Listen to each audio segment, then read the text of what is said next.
ایک لومڑی روزانہ ایک تالاب پر پانی پینے جایا کرتی تھی۔ وہاں اس کی دوستی ایک سارس سے ہو گئی۔ جب بھی وہ تالاب پر جاتی، کبھی پانی پینے سے پہلے اور کبھی پانی پینے کے بعد سارس کا حال چال پوچھتی۔ سارس بھی اس سے باتیں کرتا۔ یوں دونوں میں دوستی بڑھتی چلی گئی۔ ایک روز لومڑی نے اپنے دوست سارس کو اپنے گھر دعوت پر بلایا۔ سارس نے نئے کپڑے پہنے، نئے جوتے پہنے اور ٹھیک وقت پر لومڑی کے گھر پہنچ گیا۔ جب دروازے پر پہنچا تو اسے اندر سے مزیدار کھانوں کی مہک آئی۔ اسے خیال آیا کہ لومڑی اس کی بہت پکی دوست ہے، جبھی تو اس نے اچھے اچھے کھانے پکائے ہیں۔ جب لومڑی نے سارس کے سامنے کھانے پیش کیے تو سارس بہت حیران ہوا۔ سارے کھانے چوڑی چوڑی پلیٹوں میں رکھے گئے تھے اور سب کے سب صرف شوربے ہی شوربے تھے۔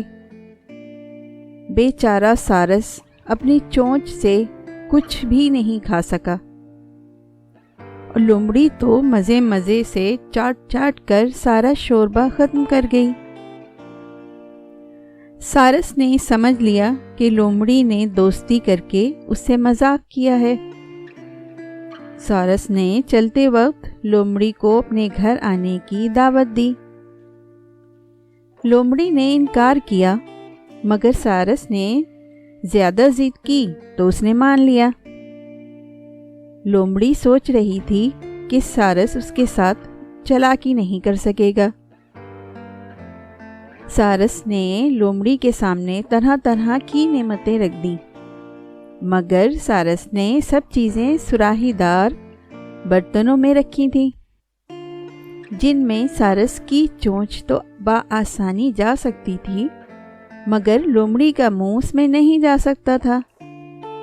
سارس اپنی لمبی گردن سراہی دار برتنوں میں ڈال کر مزے سے کھانا کھاتا رہا اور لومڑی بے بس دیکھے جا رہی تھی۔ اس دن لومڑی بھوکی گھر واپس گئی، مگر سارس سے شکایت نہیں کر سکتی تھی، اور شکایت کرتی بھی تو کس منہ سے؟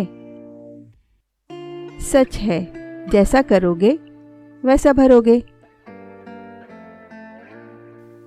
دوستو، میں آپ کے لیے اچھی اچھی کہانیاں لے کر آتی ہوں۔